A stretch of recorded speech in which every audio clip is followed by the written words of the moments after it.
My wife walked out on me with our 1-year-old daughter, saying, "I'm flying to Europe to find myself, the kid's on you."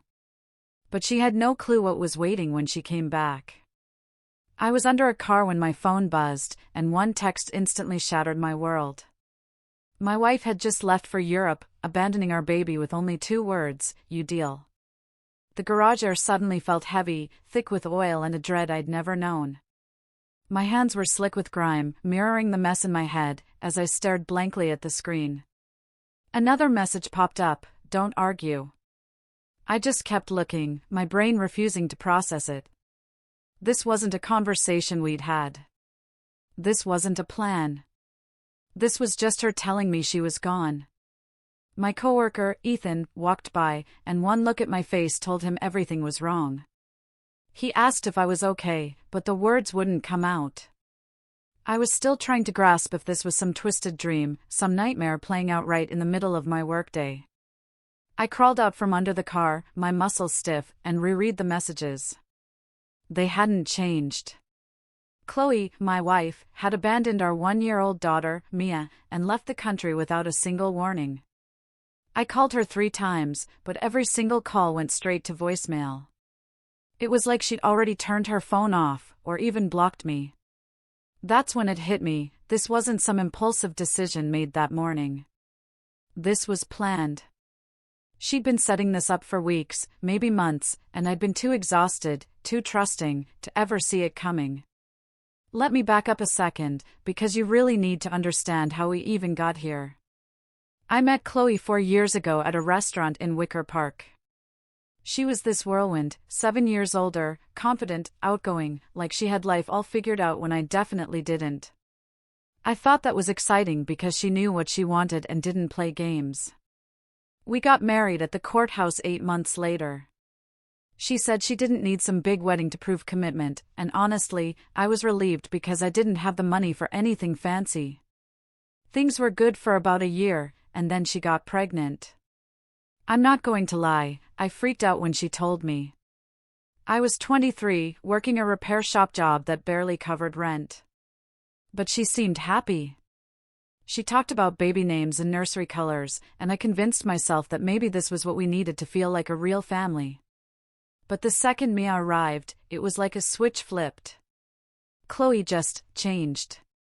She started going out more and more, coming home at 2 in the morning reeking of alcohol and cigarettes. When I asked where she'd been, it was always the same line, "I'm losing myself. I need to remember who I am outside of being a mom." I tried to understand, I really did. But there's a difference between needing space and just completely checking out of your life. I texted her back from the shop, told her we had to talk, but nothing. Just silence. I called Mia's daycare, where she was supposed to be until 5. The woman who answered sounded genuinely surprised when I said I needed to pick her up early. She asked if everything was okay, and how do you even explain that your wife just fled the country without telling you? I just mumbled something about a family emergency. Ethan saw me grab my jacket. "Go," he said, "no questions asked.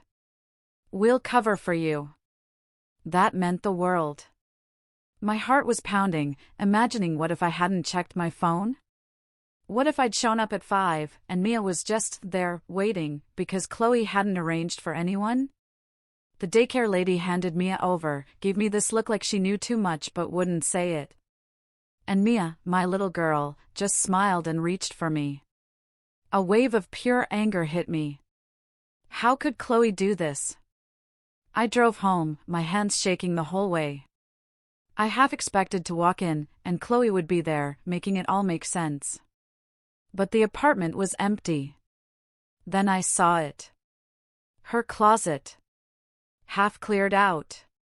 She'd packed. She'd planned this. Weeks, months, maybe. I put Mia in her playpen, opened my phone. And there it was. Chloe's post. A huge smile at the airport, caption, "Finally free." My stomach dropped. I screenshotted it, immediately. Even in that moment, I knew I was going to need proof.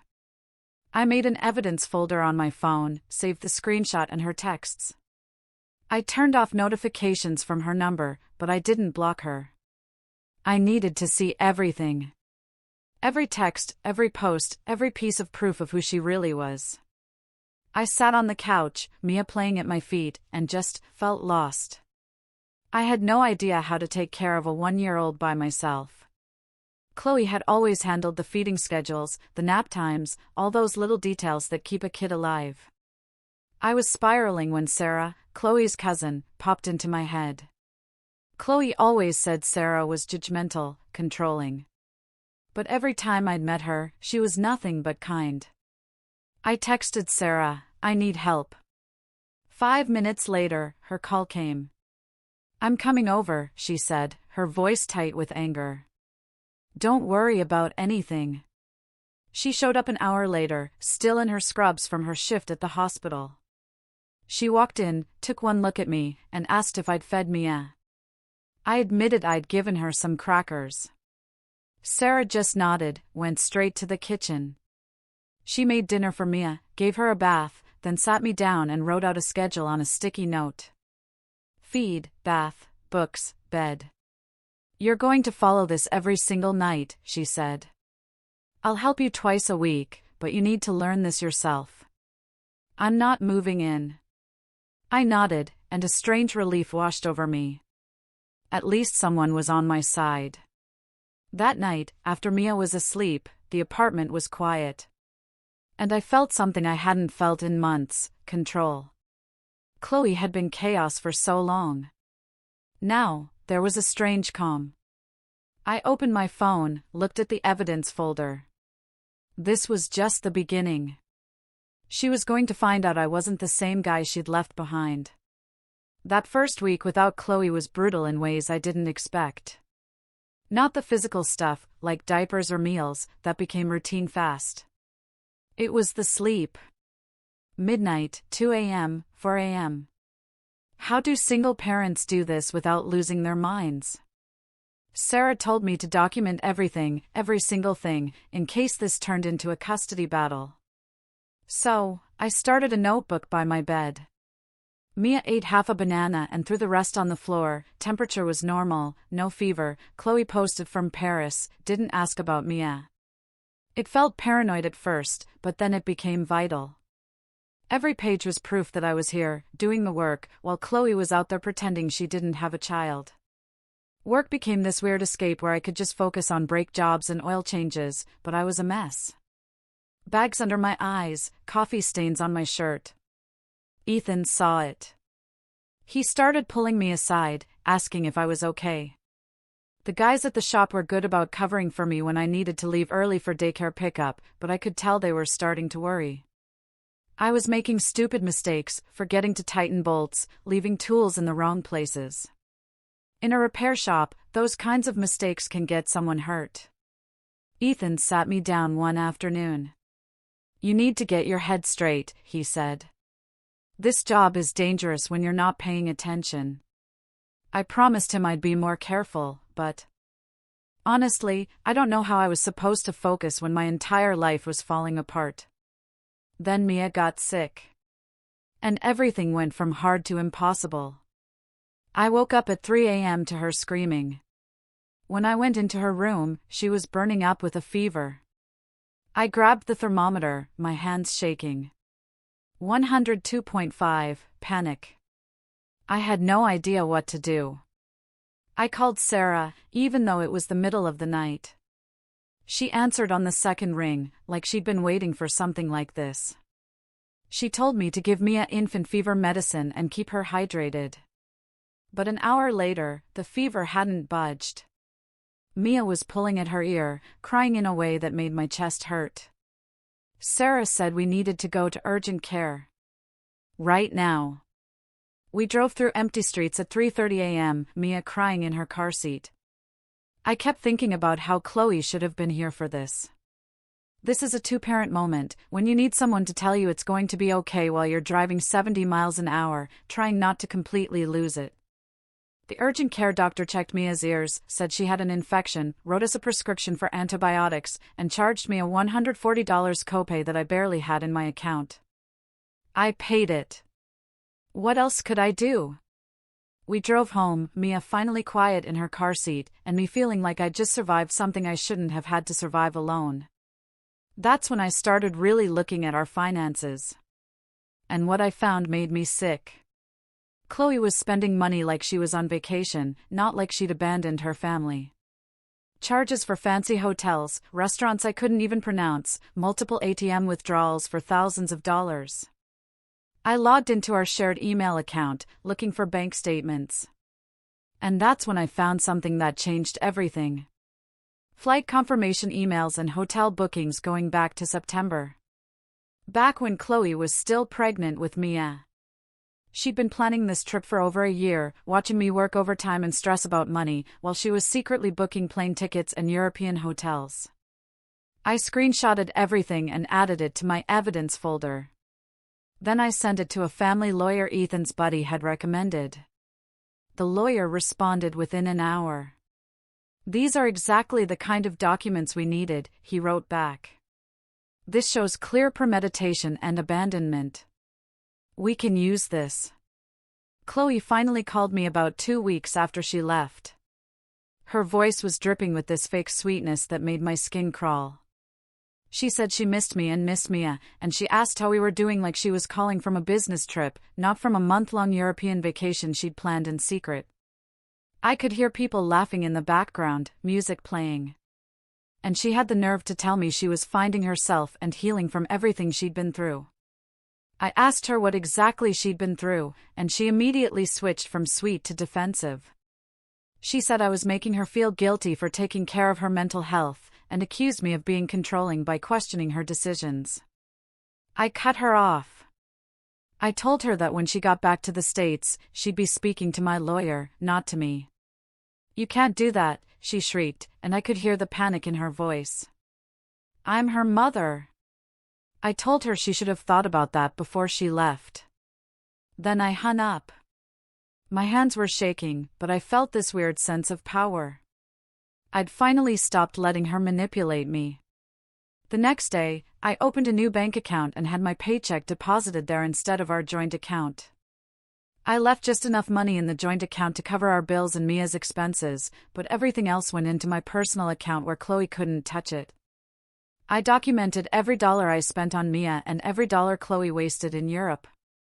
The difference was staggering. While I was buying diapers and formula and paying for urgent care visits, she was dropping $800 on a single dinner in Greece. My lawyer loved this. He said it showed exactly what kind of person we were dealing with, and any judge would see right through her act.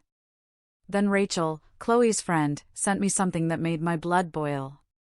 Honestly, I didn't know Rachel that well, but she'd been quietly watching everything unfold on social media, and I guess she finally had enough. She sent me a message out of nowhere with a photo attached. When I opened it, my stomach dropped. It was a photo of Chloe in Greece with some guy's hand on her thigh. They were sitting at an outdoor restaurant, looking out at the ocean, and Chloe had this huge, carefree smile on her face. Rachel's message just said, "Thought you should see this. I'm sorry." I saved the photo immediately and sent it to my lawyer with the subject line, Exhibit D. He called me 10 minutes later and said this was exactly what we needed to prove she'd abandoned our family for another relationship. I felt sick looking at that photo, not because I still had feelings for Chloe, but because it confirmed everything I'd suspected. This whole trip wasn't about finding herself or healing. It was about running away with someone she'd probably been seeing for months. Work started suffering again. I was so exhausted, so distracted. Ethan pulled me aside again. I'd been late 3 times that week, and that wasn't acceptable. He said he wanted to help me, but I was becoming a liability, and if I couldn't get my act together, he'd have to write me up officially. I explained everything that was going on. He looked at me for a long moment before telling me about his buddy, Alex, who did weekend deck building and needed an extra set of hands. The pay was $200 for a Saturday, cash under the table. I jumped at it. I needed every dollar I could get. So, I started spending my Saturdays building decks and my weeknights taking care of Mia. I was running on maybe 4 hours of sleep a night, but at least I was covering our expenses. Meanwhile, Chloe was posting photos from Italy, burning through another $800 on shopping and wine tours. My lawyer called me on a Friday afternoon and asked if I could come to his office right away. I called Sarah and asked if she could watch Mia for an hour, and she said she'd be right over. When I sat down across from my lawyer, he spread all my evidence out on his desk like he was presenting a case to a jury. The notebook, the bank statements, the screenshots, the photo from Greece, all of it. He looked at me and said, "I can file for emergency custody right now." He explained that based on everything I'd documented, a judge would very likely grant me temporary sole custody before Chloe even landed back in the United States. He said the evidence of abandonment was overwhelming, and combined with the financial irresponsibility and the adultery, we had a case that practically argued itself. I sat there staring at all those documents and realized this was the moment everything changed. I looked at my lawyer and said, "File it." He nodded and started pulling up forms on his computer. I walked out of that office knowing that Chloe's European vacation was about to end very, very differently than she'd planned. The emergency custody hearing happened on a Monday morning while Chloe was still somewhere over the Atlantic Ocean, flying back from Europe. I sat in that courthouse wearing the only dress shirt I owned. My lawyer laid out every single piece of evidence we'd collected over the past 5 weeks. The judge was this older woman who looked like she'd seen every terrible parent story there was to see, and she barely reacted as my lawyer showed her the text messages, the bank statements, the notebook, and the photo from Greece. When he finished presenting everything, the judge looked down at the papers for what felt like forever before she finally spoke. She said that based on the evidence of parental abandonment, financial irresponsibility, minimal contact with the child, and infidelity during the marriage, she was granting me temporary sole custody of Mia, effective immediately. Then she said something that made my heart race. She was also granting me exclusive use of our apartment because Mia needed stability, and I was the primary leaseholder who'd been maintaining the home. Chloe couldn't legally come back there, even though her name was on the lease as a co-tenant. I walked out of that courthouse with official documents in my hand, and for the first time in over a month, I felt like I could actually breathe. The first thing I did was change the locks on our apartment. I called a locksmith that same afternoon and had him install new deadbolts on both doors. I only made 2 copies of the keys, one for me and one for Sarah. Then I started packing up Chloe's stuff. And I was really careful about it, because I knew she'd try to claim I destroyed her things or stole from her. I folded every piece of clothing, wrapped her picture frames in newspaper, and packed everything into boxes that I labeled and dated. I took photos of every box before I sealed it up so there'd be proof that I treated her belongings with respect. I stacked all the boxes in the corner of the living room and put the custody order on top, where she'd see it the second she walked in. If she walked in. Chloe's flight landed on a Thursday evening. I knew because she'd posted about it on social media with some caption about coming home to reality. I was feeding Mia dinner when I heard a key turning in the lock. Then I heard Chloe swear loudly when the key didn't work. She must have taken her apartment key with her to Europe. And now she was finding out the hard way that it was useless. She started pounding on the door and yelling my name.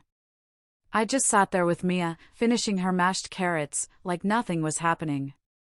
Chloe kept pounding, and eventually started screaming that she was going to call the police if I didn't open the door right now. So, I let her call them. 2 cops showed up about 20 minutes later. I opened the door with the custody order in my hand and Mia on my hip. Chloe immediately started talking about how this was her apartment and I'd illegally locked her out, but one of the cops asked to see the court documents.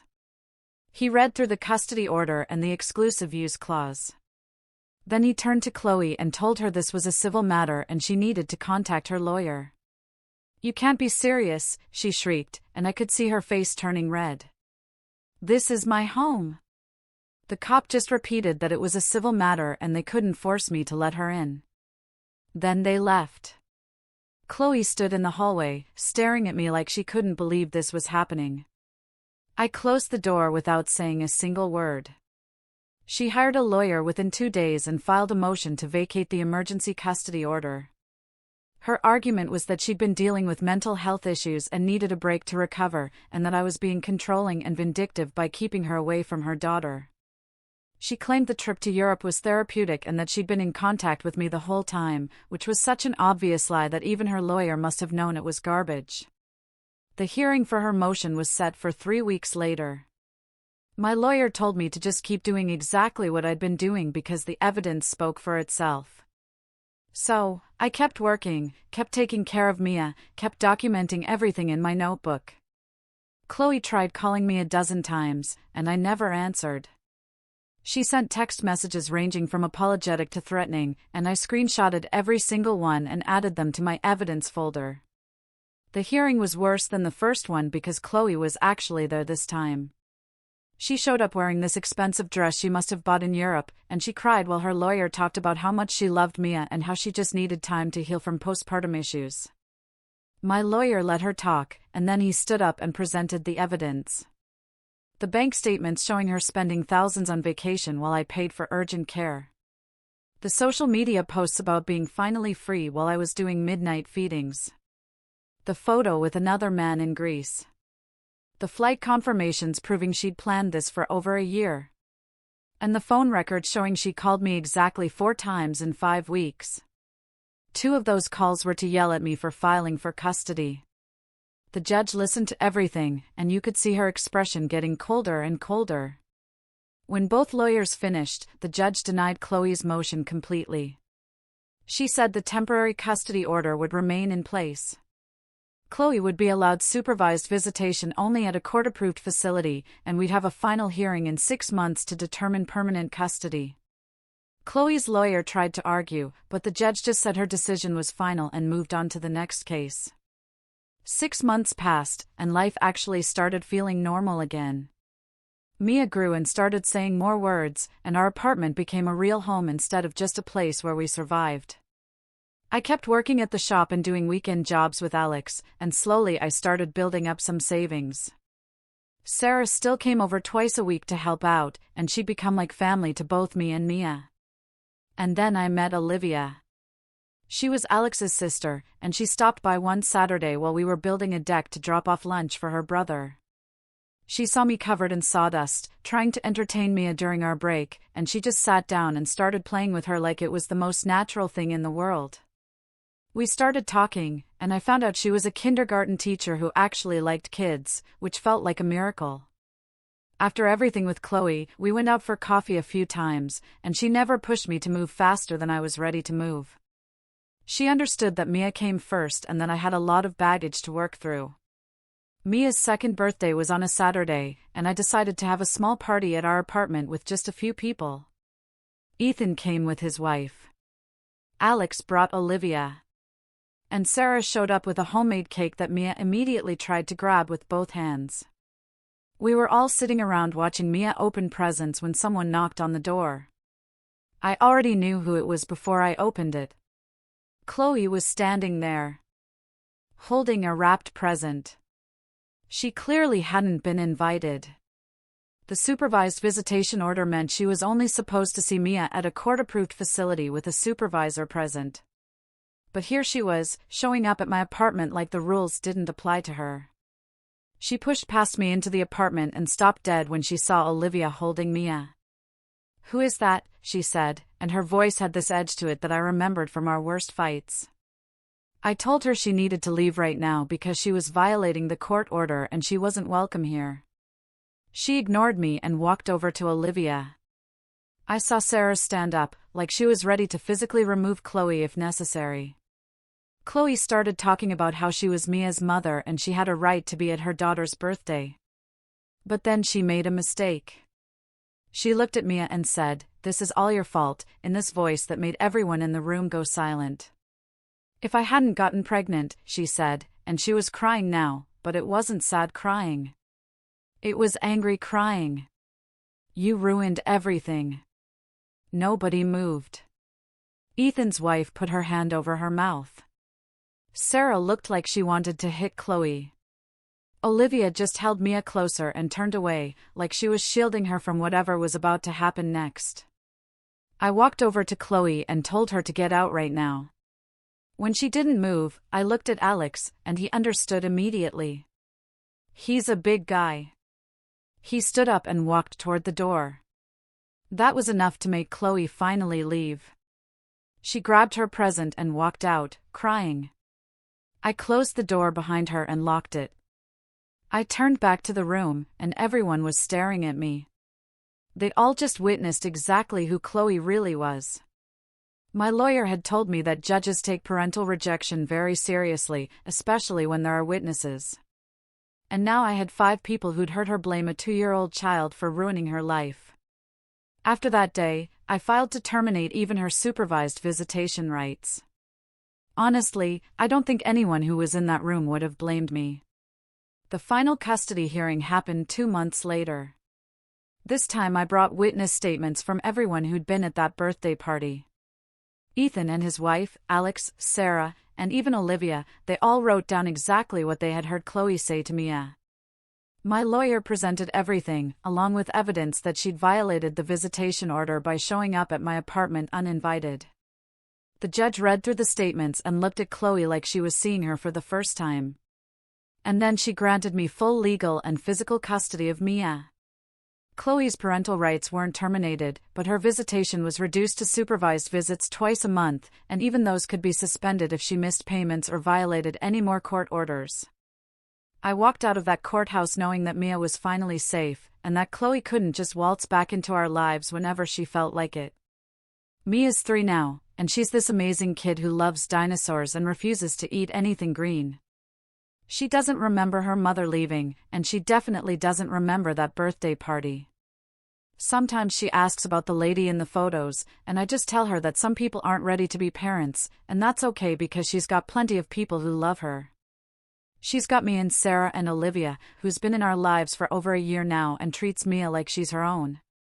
Chloe sends child support payments most months, but I haven't seen her in person since that birthday party. I heard to Rachel that she's still with that guy from Greece. And honestly, I hope she's happy, because it means she's leaving us alone. Kids don't remember the people who left. They remember the people who stayed. And in the end, that's all that really matters. What would you have done?